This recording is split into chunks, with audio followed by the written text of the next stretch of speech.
It's a fine morning to talk about role-playing games. This is the final part of the Stoneaxe Shelves, and first of all I'm going to cover a few games I've done videos on. This is When Darkness Comes. It's a tile-based role-playing game.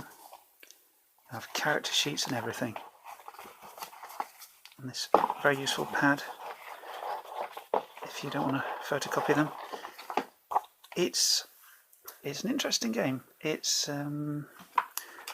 very board gamey, and it can be very random in the items and enemies you find, which is good for solo play.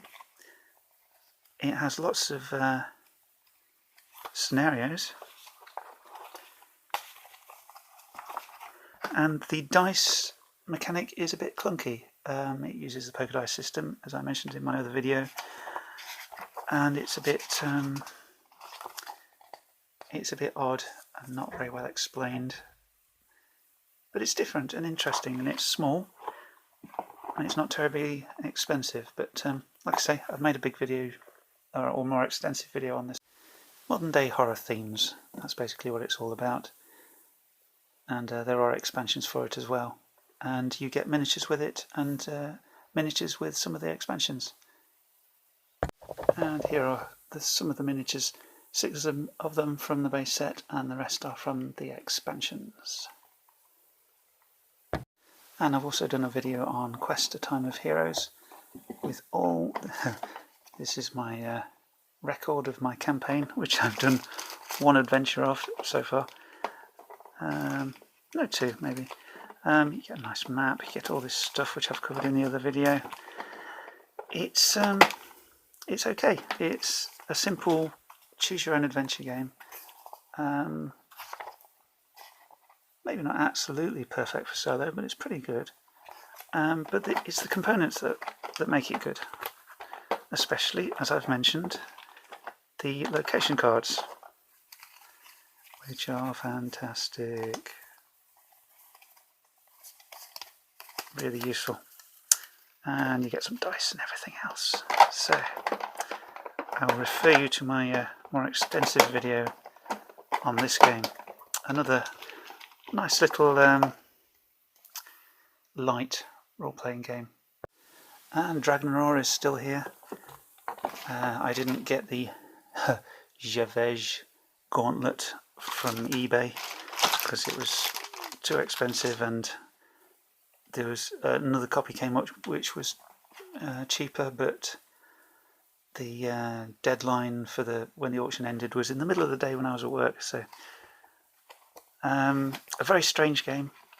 There's not a great deal to it. It's basically tactical miniatures combat, and that's about it really. There's not a great deal of skills or anything but combat. There's not many spells, there's not many monsters, but it's a wonderfully quirky game with this cassette, with a solo adventure and some rules explanations, and a set of dice. One of the lovely old box sets from the 80s. I made a playthrough and a bit of a review on Dragon Roar. Now I'm going to talk about some little paperbacks. We've got the Fighting Fantasy rules here, Riddling Reaver, which expands it a little bit and gives you some more adventures. Wonderfully simple game system, just like the Fighting Fantasy books. And these are basically, they add a bit to it, but not a great deal. And they're full of useful stuff. It's a lovely, simple system, so that the rules are so simple that you can concentrate on the story. And that's what's great about it.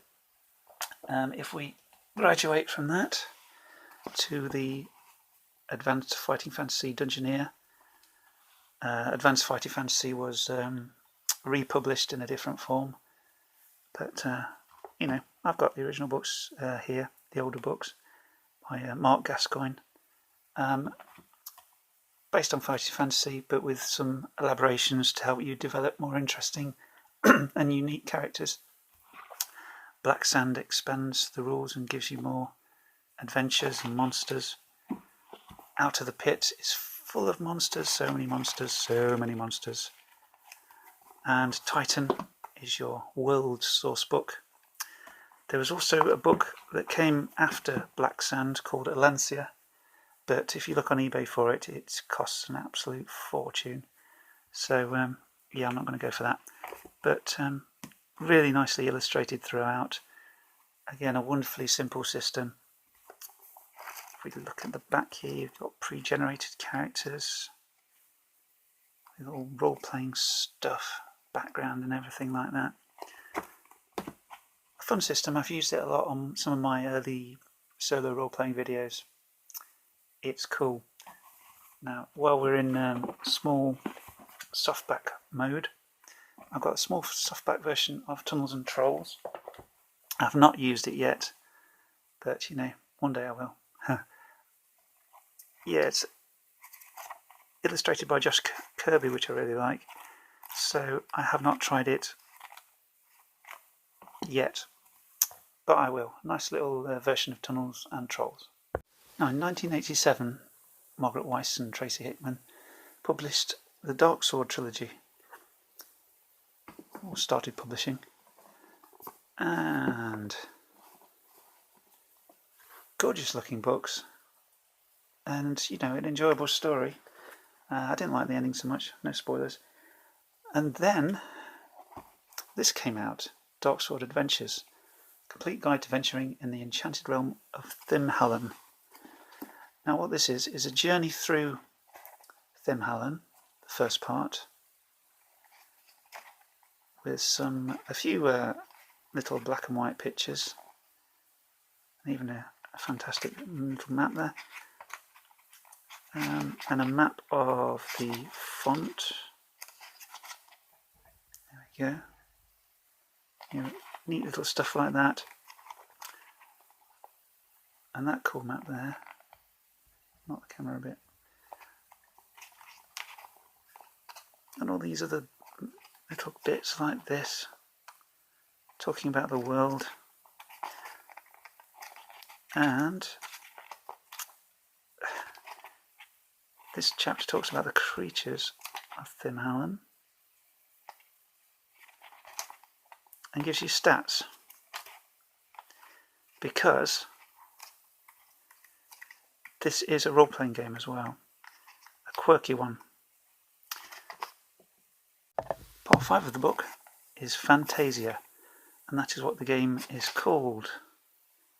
It's a role-playing game, and it even has a little allusion to Dugruns and Karndug, Dungeons and Dragons. And it tells you all about how to play a role-playing game, as you might expect. It tells you how to, you can either use a 10-sided die or these hand signals, which are a bit unusual. It tells you how to create characters. This means that your stat here is 41 plus a d10 die, basically. And you can be all different characters from the different orders of magic. This explains a little bit about the hand signal system. So you and another player make hand signal at each other, and I think you take one from the other, or is that right? I don't know, it's a very strange system. So obviously I've not used it. This determines probability. So you can roll your d10, I believe. So that's a total success, complete failure, basically. It's unusual, very unusual. I've not really played it, but there's loads of source material in here. If you like the Dark Sword trilogy, you might want to try this strange game. I'll have to do some kind of playthrough to sort of demonstrate. It even has characters from the series, so the trilogy, so you can play them. Yeah, very odd. I will try and do a playthrough of this, because I'm sure it will be different. And there was also a fourth book in the trilogy, which spoils the fact that it's a trilogy. I've not got around to reading that yet because it's sometimes odd to come back to characters after a long time. So, Dark Sword Adventures, a quirky one. This book contains a role-playing system and a battle system, which I have not used, so I can't tell you whether it's great or not. But it does have some interesting tables which I have used, which is the dungeon generation. Nice photos as well. And yeah, I've used the dungeon generation tables in one of my solo videos, or one or two of them. But it does have a role-playing system inside, which I've not used. But Fantasy Gaming by Martin Hackett. Now we're going back to the old school. The old school Renaissance. Swords and Wizardry. I think this was the first OSR game I got. I like it. It's good. It contains an example of play which gives you some of the rule concepts, which I'm not so keen on that. I just prefer an explanation, I think, but you know, it's fine, it's okay. The art is pretty good throughout, full of stuff.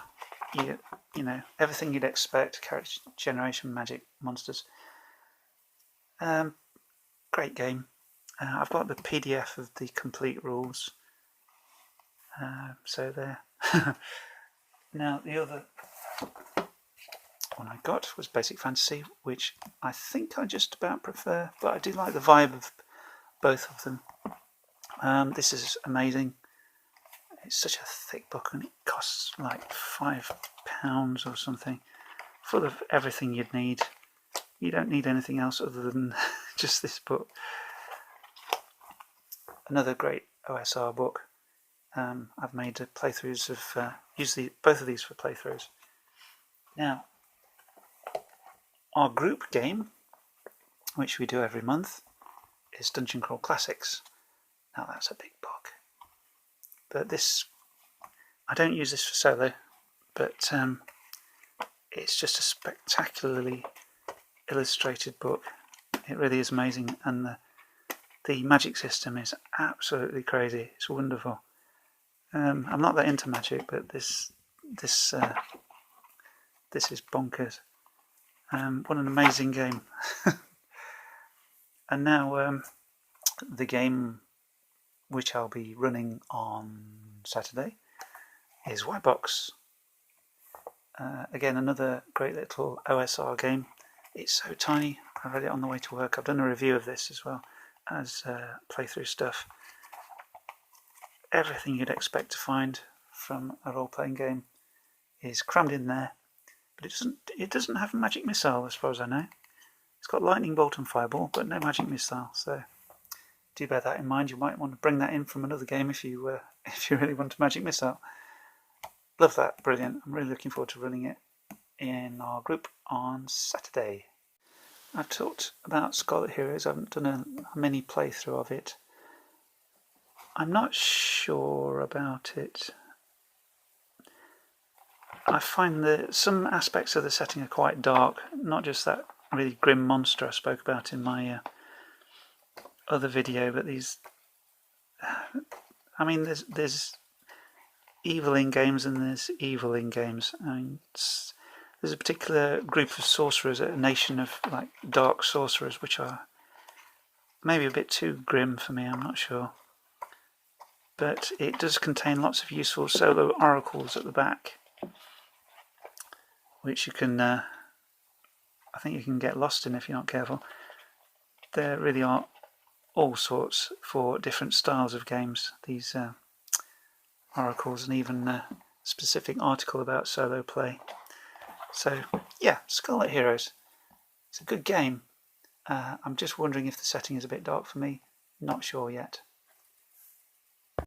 And as a final point, compared to a lot of the other OSR games, it is incredibly expensive.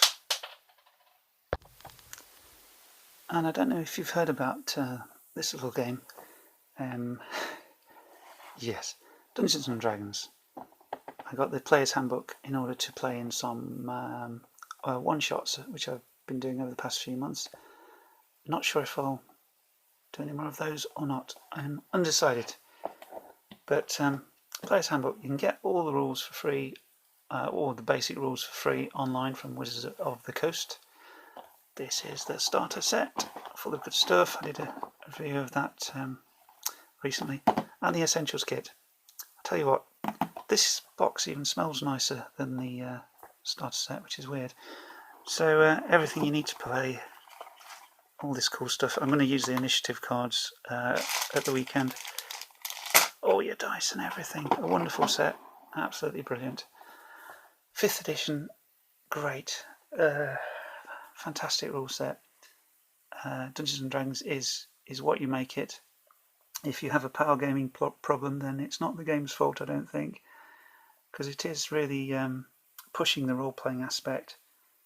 You know, it's, well, I think it's a great version of D&D. And I also like 3rd edition. Again, every rule system is what you make it, as I've said. And I found the difficulty class stuff really interesting. It's a bit intimidating to create characters for me, but I do like it, and I hope to continue my series on 3rd edition. The good thing is sometimes you can get a lot of the rule books for good prices, second hand, and they're often well, I've been lucky to get these in really good condition, so I have been collecting 3rd edition quite a bit, the adventures and the source books, because I mean I found what was it, Manual of the Planes or something? No, it was a psionics book for about £2 on Amazon. It was ridiculous. So, you know, and a lot of these were just so cheap. I couldn't understand it, but this is basically my go-to fantasy resource. You know, any info I need will be from here. And these are all the adventures, which I'm hoping to do some playthroughs of when I can figure out how to do it. Probably Fright at Tristor might be the first one, as soon as I paint my owlbear. No spoilers, there's an owlbear in that one. And, you know, all of these are full of good ideas for creating adventures. I found that one for a really good price as well. Oops, I knocked the camera, surprisingly. Enemies and Allies, full of NPCs. I got this from France. Somebody was selling it really cheap in France. I went a bit crazy on the character books for all the different character classes. Again, you can find these for ridiculous prices. I've got 2 copies of the Gazetteer because I ordered something. I ordered a couple of these, and it took so long, and there was so much aggro over the post that the guy sent me an extra couple of books, and one was a Gazetteer, which I already had, but you know. And he also sent me the Isle of Dread, which was amazing. I couldn't believe that. And the Living Greyhook, Temple of Elemental Evil, and this Red Hand of Doom. I went really crazy on this. This was a print on demand, and it's pretty okay, full of good stuff. But yeah, I went crazy on 3rd edition. Sorry about that. And this is where it all began for me. The Tom Moldvay Basic Edition, with all this gorgeous, crazy artwork. And I found a tatty second-hand copy of some of the books. This has seen better days. The Expert book, Search of the Unknown, and a slightly tattier Keep on the Borderlands. And I've got the original dice somewhere.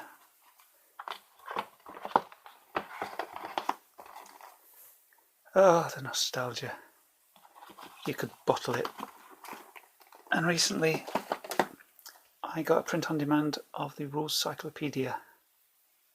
This was my birthday treat. And it's pretty good. It arrived incredibly quickly, saying it's a hardback. But this combines all of the Beckme rules, apart from some of the Immortals rules. So everything I will ever need to do with basic D&D is in there.